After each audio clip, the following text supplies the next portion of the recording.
Yo yo yo, what's up? Hello guys, Titibits back. Dito tayo sa may Shinpong, dumayo tayo sa teritoryo ni Cherry Chen, Taiwan Warrior. Bali, dito tayo sa may R7 guys. Ayan. Yung bagong bukas dito na R7. Bili lang tayo ng ano dito. Kailan. Ayan.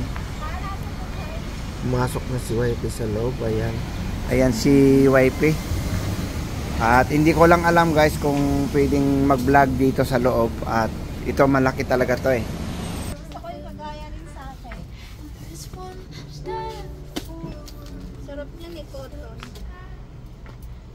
So bibili daw pala kami ng ano, beddings para magpalit na naman kami. Ito na lang isa. Ano? Bili ka dun pa brief po. Tingin tayo dito ng brief guys, pantrabaho lang para may magamit tayo. Luma na kasi mga gamit natin kaya palitan na rin natin at makaisang taon na rin.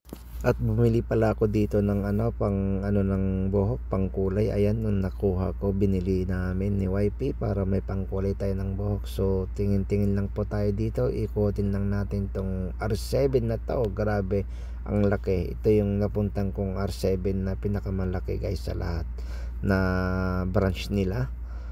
Ito ang daming mabili at yung mga hindi pa nakakaalam to guys, puntahan lang po kayo dito. Ayan si YP, bumibili na siya ng aming pagkain at nakapili na rin siya. At ito, nag-iikot-ikot pa kami dahil tumitingin kami kung ano pa yung dapat namin idagdag sa aming kulang po sa aming apartment. Kaya ito, samahan nyo lang kami dito mag-ikot guys. Mga daming mabibili dito.